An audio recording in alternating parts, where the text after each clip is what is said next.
Hello friends, आज की video में हम लोग ओरियाना पावर के H2 के रिजल्ट का एनालिसिस करेंगे। H2 FY26 एंड मार्केट का अपडेट देखेंगे। सबसे पहले हम लोग मार्केट के अपडेट के साथ स्टार्ट करते हैं कि आज मार्केट कैसा है। तो देखो, सबसे पहले जो अपना मेन इंडेक्स होता है वो निफ्टी 50 का इंडेक्स अभी -0.05%। ये हल्का रेड है, कोई बहुत बड़ा रेड नहीं है, हल्का रेड है। निफ्टी बैंक आपको कितना है, +0.46%। दैट इज बैंक निफ्टी में आज तो तेजी है।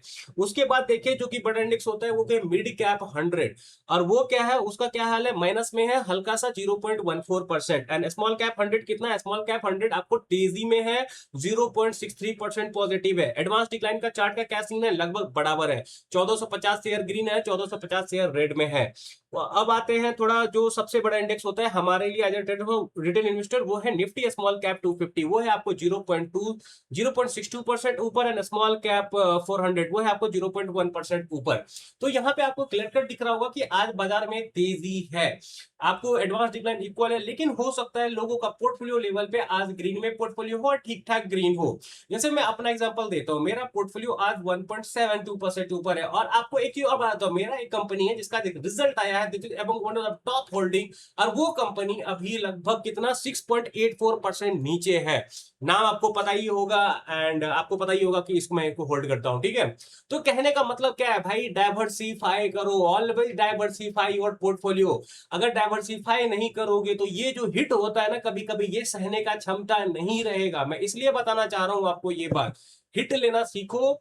हिट लेने के लिए कभी कभी आपको डाइवर्सिफाई करना पड़ेगा। Diversification helps a lot. अगर एक दो कंपनी अगर होता तो आज पोर्टफोलियो का हाल बुरा होता, आज आपका मूड बहुत खराब होता। तो ये सीन है, ओरियाना पावर अभी ऊपर है। पहली बात, थोड़ा रिकवर कर रही है। एंड सेकंड चीज क्या है कि ऑल्दो ओरियाना पावर और द हाईएस्ट होल्डिंग आज नीचे है, लेकिन मेरी पोर्टफोलियो 1.72% ऊपर। इसका मेन रीजन क्या है, मेरा पोर्टफोलियो थोड़ा डाइवर्सिफाइड है, अक्रॉस सेक्टर डाइवर्सिफाइड है। तो एक कंपनी से उतना इंपैक्ट नहीं पड़ता है मेरे पोर्टफोलियो को। तो लेसन यही है, डाइवर्सिफाई करो मेरे दोस्त, और कुछ नहीं। अब जाते हैं ओरियाना पावर के रिजल्ट का एनालिसिस करते हैं। तो देखो यहाँ पे, देखो आपने ऑलरेडी ट्विटर वगैरह पे देखा होगा कि इनका रेवेन्यू बढ़ा है, रेवेन्यू का एस्टिमेट बीट हुआ है। जैसे इनका अगर रेवेन्यू देखोगे तो 1840 करोड़ है, ठीक है।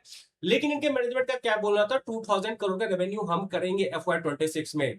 इनके मैनेजमेंट ने बोला था कि हम 2x से ग्रो करेंगे ईयर ऑन ईयर, और इनका रिजल्ट कैसा आया, 184 करोड़ का आपको FY26 में। तो वो थोड़ा डीप है। कितना डीप है, लगभग 7-8% का डीप है। तो फिर भी आपने बोला कुछ कर नहीं पाए, तो आई एग्री कि रेवेन्यू में आपने हिट लिया है, आप एस्टिमेट को मीट नहीं कर पाए हैं, आपने जो क्या बोलते हैं गाइडेंस वगैरह दिया था उसको मीट नहीं कर पाए। आई टोटली एग्री, बट आपको आगे सोचना है। मेरे हिसाब से मैं आपको धीरे धीरे सब कुछ बताऊंगा। और यहाँ पे इनका एक बिजनेस है जो कि ये ले नहीं पाए। बेसिकली ये लोग एसेट रिसाइकलिंग वाला काम करते हैं। उनका रेवेन्यू रिकॉग्निशन नहीं हुआ इस क्वार्टर में, इस हाफ में। तो वो होगा, आपको मैनेजमेंट का बोलना है Q1 में होगा। तो अगर वो हो जाता तो 2000 करोड़ होता है। लेकिन यहाँ पे इफ अगर बटर ये सब चलता नहीं है, ठीक है। हमें सिर्फ प्रैक्टिकल सोचना है कि क्या हो सकता है, नहीं हो सकता है। देखो, एक मैं अब ना आपको कुछ इंटरेस्टिंग चीज दिखाता हूं। यहाँ पे देखो क्या है, 1000, लगभग 1052 करोड़ के आसपास इन्होंने रेवेन्यू किया है। ये इनका cost of raw material consume. और यहाँ पे आप देखोगे तो एम्प्लॉय कॉस्ट जो है इनका, ये वाला लाइन जो है, ये वाला लाइन आपको ज्यादा बढ़ा हुआ दिखेगा। अगर आप एच ऑनर्स देखो, ये है आपको, एक बार पहले बता देता हूँ, एसएमई ओरियाना पावर एक एसएमई कंपनी है। एसएमई कंपनी हर 6 महीने पे रिजल्ट देती है। कोई कोई एसएमई कंपनी आपको क्वार्टरली भी रिजल्ट देगी, लेकिन इनको ऐसा कोई ऑब्लिगेशन नहीं है कि ये मानना ही है इनको क्वार्टरली रिजल्ट देना है।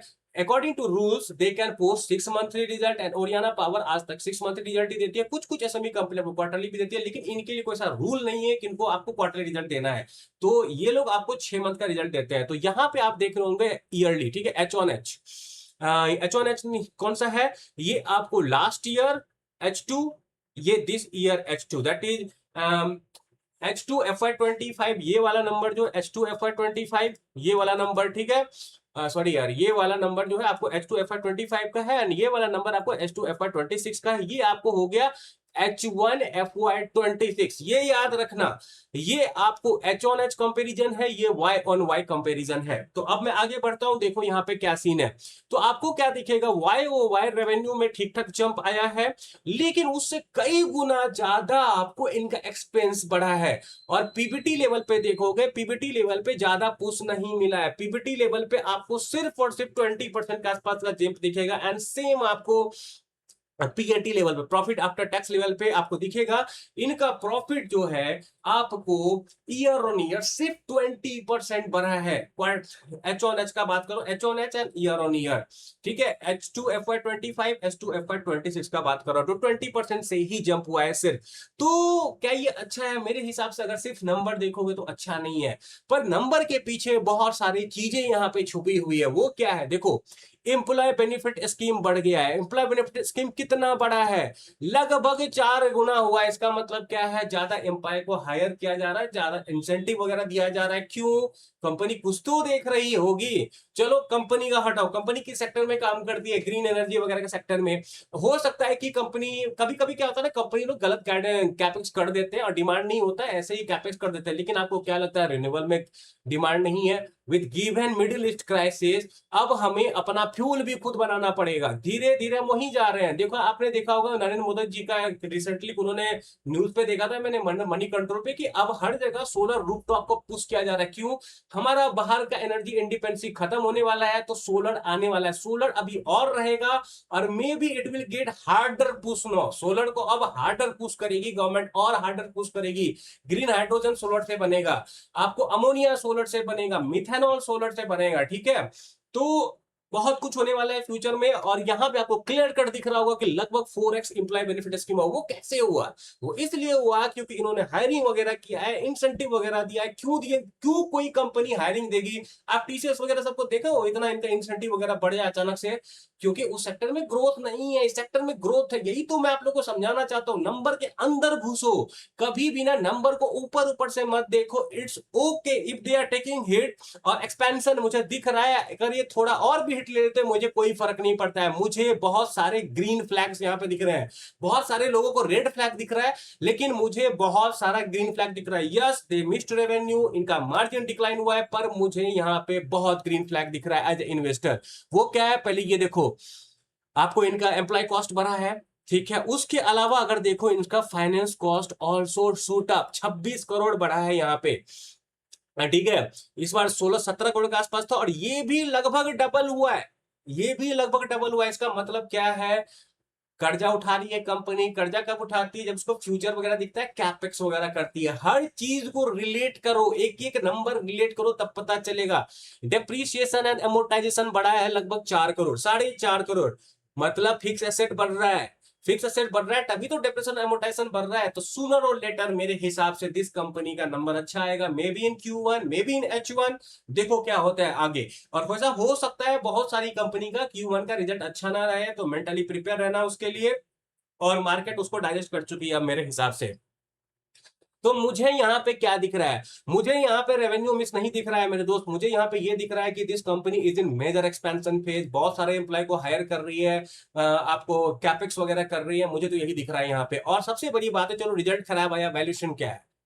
देखो, मैं इन्वेस्टेड हूँ, बायस्ड हो चुका हूँ, हो सकता हूँ, पहले ही बता देता हूं। तो इस मेंटेलिटी से रहना कि मैं 22 हो सकता हूं इस कंपनी को लेकर, ठीक है। इसका पी रेशियो कितना है? ये 15 आपको दिख रहा है, क्योंकि ये रिजल्ट एडजस्टेड नहीं हुआ। इसका पी रेशियो आपको 14 के आसपास बनेगा भाई। 14, चलो कितना भी खराब रिजल्ट आए, 14 का पी इज टू लेस। मेरे हिसाब से ऑलरेडी एडजस्टेड है सब कुछ प्राइस में। हो सकता है 1-2 दिन गिरे, लेकिन फिर ये ऊपर जाने लग जाए धीरे धीरे, इनका आपको अच्छा न्यूज आएगा तो, ठीक है। एक और इंपॉर्टेंट मैट्रिक दिखा देता हूं, ग्रॉस मार्जिन का। ग्रॉस मार्जिन क्यों दिखा रहा हूं मैं? क्योंकि उससे पता चलेगा एक्चुअली क्या इनका जो सामान खरीदते हैं वो बढ़ा है क्या। तो यहाँ इस पे क्या किया मैंने, this divided by this, that is cost of raw material को मैंने डिवाइड कर दिया रेवेन्यू फ्रॉम ऑपरेशन, ये वाले नंबर से, ठीक है। और उसके बाद मैंने आपको ग्रॉस मार्जिन निकाला। तो मुझे क्या पता चला, एच जो है इनका ग्रॉस मार्जिन लगभग सेम रहा है। और जो लास्ट ईयर इस बार का था, थोड़ा बहुत आपको फर्क है ग्रॉस मार्जिन में, ठीक है, लेकिन माइन्यूट सा फर्क है, उतना बड़ा फर्क नहीं है। तो जो इनका आपको रिजल्ट इंपैक्ट हुआ है, पैट मार्जिन वगैरह, उसका सिंपल सा रीजन है, वो है finance cost, employee benefit scheme, other income, depreciation turn ये सब बढ़ा है, एंड ये सब चीज बढ़ा है तो फ्यूचर में इनका रेवेन्यू बढ़ेगा, और जब रेवेन्यू बढ़ेगा तो बड़ा पुश मिलेगा अगेन फ्यूचर में पैट मार्जिन में, अगर जो कंपनी बोल रही है डिलीवर करे तो। ठीक है, ये कंडीशन यहां पे रखना हमेशा। तो यहां पे क्या दिख रहा है, देखो मैंने एडजस्टेड पैट वगैरह कैलकुलेट किया कि मान लो अगर ये सारे नंबर्स नॉर्मल रहते तो क्या होता। ठीक है, डेप्रिसिएशन, एम्प्लॉय बेनिफिट स्कीम, क्योंकि मैं आपको एक सोचने का तरीका सिखाना चाहता हूं, ऐसा नहीं कि ऐसा होता ही थोड़ा बहुत और नीचे होता, लेकिन मैं आपको एक सिंपल सा सोचने का तरीका बता रहा हूं यहां पे। वो क्या है कि अगर मैं H1H देखूं तो H1H हाफ ऑन हाफ इनको लगाए 44 करोड़ का एक्स्ट्रा हिट। कैसे, यहां पे देखो ये हो गया 21, ये हो गया लगभग 22, तो ऐसे करके मैंने यहां पे कैलकुलेट कर लिया 44 करोड़ का इनको एक्स्ट्रा हिट लगा है। तो पैट जंप कितना होता, जो करंट ये पैट 130 करोड़ का दिखा रहे हैं यहाँ पे, 130 करोड़ के आसपास, 31 करोड़ का, उस पे मैंने 75% ऑफ दिस ऐड कर दिया तो वो 164 करोड़ का पैट बनता। तो पैट जंप कितना होता, 134 करोड़ का। और अगर हम ईयर ऑन ईयर आएंगे H2 FY25 across H2 FY26, तो ये हिट आपको 67 करोड़ का बन जाता है। ये दिस ठीक है, 77 करोड़ का 67 करोड़ का बन जाता है। तो एस्टिमेटेड पैट 181 करोड़ का होना चाहिए था अगर ये हिट नहीं लेते इतना ज्यादा, but it's okay to hit, take hit, क्योंकि रेन्यूएबल में अभी बहुत ग्रोथ बाकी है, अभी बहुत काम बाकी है, तो कैपेक्स कर रही है, अच्छी बात है मेरे हिसाब से। और जंप कितना है, 1.5x का। तो अगर ये सारी चीजें नहीं होती तो रेवेन्यू पैट वगैरह में ठीक ठाक जंप आता। और एक इंटरेस्टिंग बात बताता हूं जो मैनेजमेंट ने अपने पीपीटी में बताया है, तो यहाँ पे आके पढ़ो कंपनी क्या बोल रही है। कंपनी क्या बोल रहा है कि ये जो रिसेंटली कंक्लूडेड फाइनेंशियल ईयर हुआ है उसमें कंपनी ने एक सोलर एसेट को मोनेटाइज करने का काम कर रहे थे। मतलब क्या है, तो ये लोग अपने पैसे से सोलर पार्क बनाएंगे और उसको किसी और को सेल कर देंगे। ठीक है, फॉर एग्जांपल एक्टिव जैसी कंपनी होगी, तो वो हो नहीं पाया ड्यू टू एक्सटर्नल फैक्टर। यार देखो, इस हाफ में बहुत सारी कंपनी सफर की है, तो it's not a big deal कि ये भी सफर करे। तो इतना समझ में आना चाहिए लोगों को, और इतना पैनिक नहीं करना है। आपको कब बोलता हूं ना मैं, बिजनेस समझो, बिजनेस समझोगे ना पैनिक होगा ही नहीं कभी भी। आप प्रिडिक्ट कर सकते हो। जैसे I was expecting it to clock लगभग 1100 से 1200 करोड़ का रेवेन्यू, और मुझे लगा था इनका मार्जिन थोड़ा बहुत सिंक होगा। क्यों, क्योंकि देखो ट्रांसफॉर्मर्स वगैरह के ना बहुत सारे सामान आपको बाहर से आते हैं, तो महंगा हुआ होगा मेरे हिसाब से। ठीक है, तो यही सीन है। जैसे डीसीआर का सोलर सेल्स आता है, डीसीआर का, अगर नॉन डीसीआर का जो सोलर सेल्स, ये क्या करते हैं, देखो कमर्शियल एंड इंडस्ट्रियल के लिए बनाते हैं, वहां पे नॉन डीसीआर यूज होता है। और नॉन डीसीआर मतलब चाइना से आ रहा है वो सोलर सेल्स, तो वो महंगा होगा, क्योंकि शिपिंग का कॉस्ट अगर बढ़ेगा तो वो महंगा होगा। तो मुझे लगा था इनका मार्जिन हिट होगा, मार्जिन फिर भी ग्रॉस मार्जिन बहुत कंट्रोल्ड है, और जो इबिटा मार्जिन वगैरह दिख रहा है that got hit due to employee benefit scheme. इस बात पे ध्यान देना। ठीक है, तो कंपनी का रिजल्ट सबसे अच्छा है, Q1 में इनका जरूर हिट हुआ है एक्सटर्नल फैक्टर के वजह से, तो यहाँ पे मुझे कोई प्रॉब्लम नहीं दिख रहा है। यहाँ पे देखो जो मुझे सबसे अच्छी बात लगती है, Oriana Power entry to next growth phase of clear indicated future ready renewable energy, the company is moving beyond conventional solar EPC and IPC model. ठीक है, देखो क्या है ना, आज के टाइम पे सोलर ईपीसी एंड आईपीपी में ना मार्जिन तो डिक्लाइन हो रहा है, क्योंकि ये छोटे बड़े कंपनी कोई भी उठ के आ जा रही है। जैसे इन्वायरो इंफ्रा का ही ले लो, ठीक है तो वो आपको वाटर इंफ्रा वाली कंपनी घुस गई है आपको सोलर ईपीसी में, तो क्या हो रहा है, आपको मार्जिन कम हो रहा है। तो ऐसी कंपनी को कहां जाना है, ऐसी कंपनी को आपको जाना है जो ऑलरेडी एक्सपीरियंस, उनको जाना है बेस में, फ्लोटिंग सोलर में, ग्रीन हाइड्रोजन में, इन सब में जाना है इन लोगों को। तो इस हिसाब से मुझे ओरियाना पावर अच्छी प्लेस पे लगती है। There is lot of negativity on Twitter, पर आपको अंदर घुस के देखो, you will find there are multiple positive things too. और ये कंपनी आज के टाइम पे अगर देखो तो ओनली कुछ गिनी चुनी कंपनी में से है जिसके पास ग्रीन अमोनिया का ऑर्डर है। ये खुद भी आपको आगे मैं दिखाऊंगा कि ग्रीन हाइड्रोजन में भी ये आगे जा रहे हैं, धीरे धीरे बेस के भी ऑर्डर्स मिल रहे हैं। और सबसे बड़ी बात क्या है कि जो ये काम कर रहे हैं ग्रीन हाइड्रोजन में अपने सब्सिडरी के थ्रू कर रहे हैं, और जिसमें इनका 100% एक्विजिशन है, ठीक है। तो वो मुझे काफी अच्छा लग रहा है, क्योंकि I am playing here for green hydrogen, I am playing here for E methanol. मेरे को सोलर ईपीसी आईपीसी से लेना देना नहीं है। अगर मेरे को सोलर ईपीसी आईपीसी चाहिए, आईपीपी चाहिए होता तो मैं केपीआई ग्रीन को खरीदा होता, मैं ओरियाना पावर को नहीं खरीदा होता। देखो अगेन बता रहा हूं, मैं इस कंपनी में इन्वेस्टेड हूं, among one of the top holding मेरा है, तो मैं बायस्ड हो सकता हूं। ठीक है, इस बात पे ध्यान देना। तो additionally Oriana success is securing one of the world largest floating solar. So recently जो इनका जो बड़ा सक्सेस था फ्लोटिंग सोलर का, 1200 करोड़ का इनको ऑर्डर मिला है फ्लोटिंग सोलर का, and that too only 235 megawatt, तो लगभग 4.5 गीगावाट के ऊपर बनता है, सॉरी 4.5 करोड़ पर मेगावाट बनता है। तो कंपनी को क्या हुआ, लगभग 250 मेगावाट का मिला था फ्लोटिंग सोलर का ऑर्डर, उसका एक 1200 करोड़ के आसपास का प्राइस था, मतलब 4.5 करोड़ से 5 करोड़ पर megawatt, which is premium valuation मेरे हिसाब से। ठीक है, तो ये सब मैं बता रहा हूँ, ये सब ठीक है। और कुछ देखता हूँ, तो ये टारगेट को इन्होंने अभी तो नहीं छेड़ा है, लगभग वही रखा हुआ है जो लास्ट टाइम था। इसका बोलना क्या कि हम लोग 6 वाट का ईपीसी कैपेसिटी कर लेंगे सोलर का, 2.5 गीगावाट आईपीपी। तो फ्यूचर में ये अकेला 2,500 करोड़ का रेवेन्यू करने का कैपेबिलिटी रखता है अगर ये कर लेते हैं तो। और कोई इंटरेस्टिंग चीज मैं दिखाता हूँ आपको। देखो यहाँ पे इनकी ना लाइबिलिटीज बहुत बड़ी है। अगर एफवाई क्रॉस देखोगे तो लॉन्ग टर्म बोरोइंग देखो, पहले लगभग 220 करोड़ का था, अब 333 करोड़ का, 329 करोड़ के आसपास का हो गया लगभग। इसका मतलब क्या है, their borrowings has increase, their reserves and surplus has also increase. तो ये कंपनी पैसा उठा रही है कैपेक्स करने के लिए। अगर टोटल एसेट वगैरह देखोगे तो लगभग कंपनी की डबल हो चुकी है। तो इसका क्या पता चलता है, company is in major expansion phase. यही अगर आप H1 में देखो तो इनका एसेट कितना था, H1 में एसेट सिर्फ 1700 करोड़ के आसपास का था, और अभी एसेट देखो तो 253 से लगभग एच ऑन एच कंपनी का एसेट 50-60% का जंप किया है। तो कंपनी इज प्लानिंग समथिंग, ठीक है। यहां पे देखो प्रॉपर्टी प्लांट एंड इक्विपमेंट कितना है, 301 crore, 146 crore capital work in progress है। तो again this is a good thing according to me. Company का कुछ कैपिटलाइज नहीं हुआ है asset, but sooner or later it will get capitalize, ठीक है। तो मेरे हिसाब से तो मुझे कोई उतना बड़ा ग्रीन फ्लैग नहीं दिखता है, सॉरी रेड फ्लैग नहीं दिखता है। उसके अलावा जो आपको दिख रहा है कि रेवेन्यू मिस हुआ है, मार्जिन मिस का रीजन है, it is bound to happen. अगर कोई कंपनी आपको एक्सपेंशन पेज में एम्प्लॉय कॉस्ट बार बार नहीं बढ़ेगा, फाइनेंस कॉस्ट बार बार नहीं बढ़ेगा, इस चीज पे ध्यान दो, ठीक है। डेप्रिसिएशन कॉस्ट बार बार नहीं बढ़ेगा, वन टाइम हिट लिया एम्प्लॉय को बार बार कंपनी इतना मेजरली हायर नहीं करेगी। लेकिन क्या होगा कि रेवेन्यू जिस रेट से बढ़ेगी उस रेट से एम्प्लॉय कॉस्ट नहीं बढ़ेगा, तो आपको पैट पे ज्यादा मार्जिन आएगा। अब हम इनका कुछ स्नैपशॉट्स वगैरह देखते हैं। तो ये सब आपको ऑलरेडी मैं बता चुका हूं कि कितना रेवेन्यू किया है, रेटिंग स्टेबल है, एम्प्लॉय स्ट्रेंथ बढ़ता जा रहा है, this is by rising finance employee cost, ठीक है। आज तक इन्होंने 835 मेगावाट का ऑर्डर डिलीवर किया है मॉड्यूल का, मतलब ईपीसी सॉल्यूशन डिलीवर किया है। अब क्या करेंगे, इनके पास 700 मेगावाट का आपको हाथ में ऑर्डर है। 700 मेगावाट को अगर 4 का भी एवरेज हो तो 2800 करोड़ बनता है। ये 500 आपको 2000 करोड़ बनता है, तो 48,000 करोड़ का तो ऑर्डर मुझे दिख रहा है। दैट इज अगला साल का काम इनके पास ऑलरेडी पड़ा हुआ है। अगर 100% का मैं लो तो अगला साल मुझे अच्छे से दिख रहा है काम पूरा। देन आपको 2500 megawatt solar capacity in pipeline, इसमें से अगर आपको ये 30-40% भी ले लेते हैं सक्सेसफुली तो दैट अगेन 4-5 हजार करोड़ का, तो 8,000 करोड़ का तो मुझे ऐसे ही इनके हाथों में चीज दिख रही है, 8,000 से 9,000 करोड़ के आसपास का।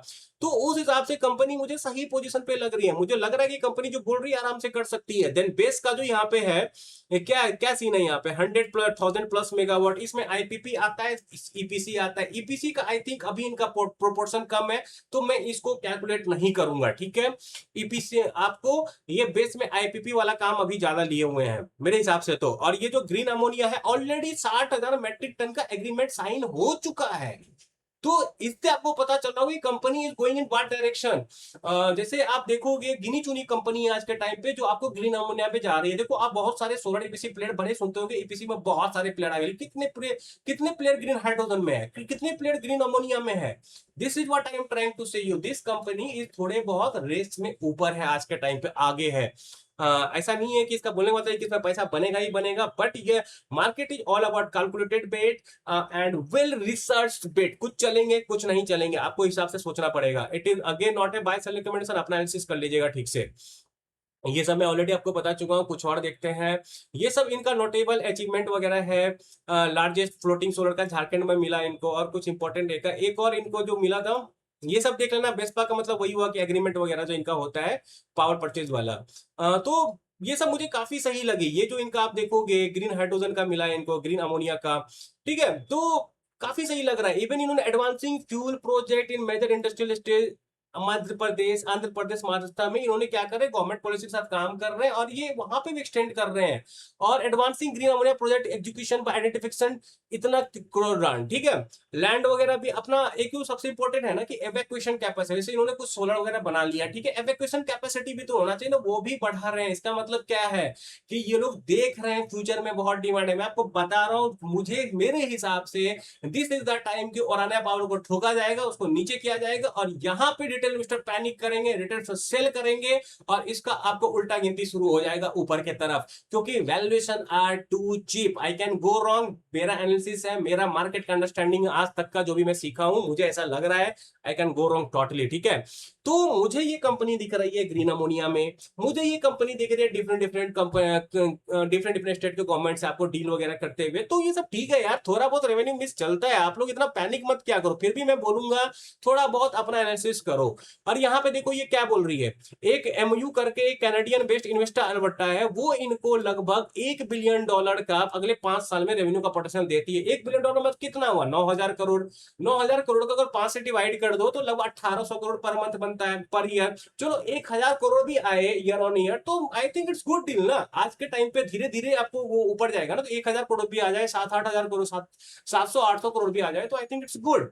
देन यहीं पे एक और कंपनी एक्टिव जीपी एलएलपी, ठीक है, ये एक इन्वेस्टमेंट फर्म है जो कि ऐसे आपको रिन्यूएबल एसेट वगैरह में करती है इन्वेस्ट, ठीक है। तो उनका क्या सीन है, 1 गीगावाट रिन्यूएबल एसेट उनके लिए बनाएंगे, उनके साथ $100 मिलियन का करार है। और इनका आपको क्या सीन है यहाँ पे कि ये जो 1 गीगावाट एसेट है, ये इनको आप बना के सेल करेंगे और लगभग कंपनी का बोलना है कि 4,000 करोड़ का रेवेन्यू पोटेंशियल हम लोग यहां से देखते हैं। Engage with top licensor in green hydrogen and it's derivative. देखो आज के टाइम पे ना सिटी गैस पाइपलाइन वगैरह बनता है ना, उसमें आपको ग्रीन हाइड्रोजन मिक्स किया जाएगा। जो हमारे गैस घर में गैस आता है चूल्हे पे जिससे खाना बनता है, उसमें ग्रीन हाइड्रोजन भी फ्यूचर में मिक्स किया जाएगा। तो ग्रीन हाइड्रोजन का आपको एक्सपोर्ट होगा, हम लोग कुकिंग गैस की तरह भी यूज कर सकते हैं। ब्लेंडेड कुकिंग गैस बहुत सारे यूज है फ्यूचर में। मैं इसीलिए बता रहा हूं बिजनेस के अंदर घुसो, आपको पता चलेगा कितना पोटेंशियल है इस सेक्टर में अभी भी। और उन्होंने क्या किया, MO with government of Rajasthan for 10,000 crore का किया हुआ है, इतना बेस के लिए किया हुआ है। पढ़ो, रीड करो, पता चलेगा कि क्या है नहीं है, सच्चाई क्या है नहीं है। ये देखो इनका एक्टिस का पार्टनरशिप, एक्टिस का पार्टनरशिप है, इतना ऑपरेशनल, इतना प्रोपोज टू बी मोनेटाइज, और ये इसका आपको एंटरप्राइज वैल्यू है। ये अगर मोनेटाइज हो जाता है, दिस इटसेल्फ हैज पोटेंशियल की कंपनी को 900 से 1,000 करोड़ का रेवेन्यू दे दे। और मैनेजमेंट का क्या बोलना है, 1 गीगावाट करेंगे और इससे पोटेंशियल है 4,000 करोड़ का। तो 4,000 करोड़ का रेवेन्यू तो मुझे यहीं से दिख रहा है कंपनी का। आगे छोड़ दो, फ्लोटिंग सोलर वाला प्रोजेक्ट मिला है वो छोड़ दो, बेस्ट छोड़ दो, बाकी सारे फ्लोटिंग सोलर है वो छोड़ दो। मेरे हिसाब से client doing good, commercial industry में अच्छा खासा है। पैनिक मत करो भाई, मेरे बोलने पे मत जाओ, खुद जाओ एनालिसिस वगैरह करो, तब पता चलेगा, ठीक है। ऊपर ऊपर का नंबर मत देखो। ज्यादातर लोग जो ट्विटर वगैरह पे होते हैं उनका काम ही होता है ऊपर ऊपर का नंबर देना, ठीक है, अटेंशन ग्रैब करना, उनको मत देखो।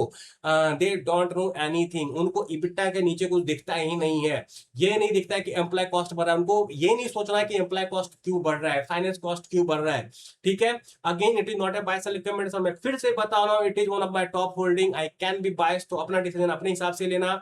आई होप कि आपको मेरा वीडियो अच्छा लगा ओरियाना पावर पे एंड जो मार्केट का अपडेट दिया और अच्छा लगा तो please like share subscribe and bye.